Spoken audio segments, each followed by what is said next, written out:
सर्वांनी सूत्राचं पालन करायचे।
केंद्रीय मंत्री माननीय शरद पवार साहेब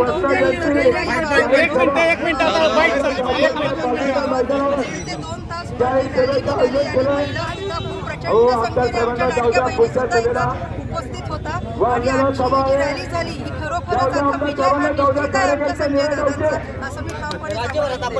एकंदरीत महायुतीतून सांगितलं जाते की लाडकी बहीण योजना अनेक योजना आणल्या, त्यामुळे आमची सत्ताही वेळोवेळी महायुतीतून सांगितलं जाते। कशा पद्धतीने पाचाचा प्रतिसाद पाहता? नाही, मी बऱ्याच जिल्ह्यांमध्ये फिरली आहे, तर बऱ्याच जिल्ह्यांमध्ये महिला सांगतायत की ताई लाडक्या बहिणीचं काही टेन्शन घेऊ नका, हे 1500 रुपयांच्या टिकल्या काही आम्हाला नको आहेत, आम्हाला पाहिजे लाडकी बहीण नाही पाहिजे, आम्हाला सुरक्षित बहीण योजना ही पाहिजे। ही आज महिलांची गरज आहे या महाराष्ट्रामध्ये आणि त्याच्यामुळे आज महिलांचा प्रतिसाद महाविकास आघाडीकडे आहे। सर काय सांगाल, कशा पद्धतीचा प्रतिसाद आपण स्वतः समक्ष या ठिकाणी बघितलाय। 5 वाजल्यापासून रॅली या ठिकाणी चालू आहे। आता आम्ही वाल्ले या ठिकाणी सभेसाठी जातोय। आदरणीय आमदार प्रज्ञाताई सातव या ठिकाणी उपस्थित आहेत। खूप उत्स्फूर्त प्रतिसाद त्यांच्या नेतृत्वाखाली या ठिकाणी मिळाला। मी नेरेकर पंचक्रोशीचं मनापासून आभार या ठिकाणी मानेल की प्रत्येक घरातला व्यक्ती आज या रॅलीमध्ये उत्स्फूर्तपणे त्या ठिकाणी आमच्या पदयात्रेत सहभागी होता। सर्व तरुण मंडळी सहभागी होते आणि खूप मोठ्या आशेने सर्व मंडळी त्या ठिकाणी महाविकास आघाडीतले बघतायत। आज खऱ्या अर्थाने सरकारवरती प्रचंड नाराजी ही सर्वसामान्य माणसाची आहे आणि लोकांना आशा आहे निश्चितपणे महाविकास आघाडी खूप चांगलं काम येणाऱ्या काळामध्ये महाराष्ट्राला पुन्हा एकदा ते जुनं वैभव मिळवून देईल। 3 दिवसात कोणाकोणाच्या महत्त्वाच्या व्यक्तीच्या 16 तारखेला त्या ठिकाणी भेकराई या ठिकाणी डॉक्टर रामोलजी कोल्हे साहेब, त्याचप्रमाणे आपल्या बारामती लोकसभेच्या खासदार सुप्रियाताई सुळे या दोघांची रॅली त्या ठिकाणी आहे।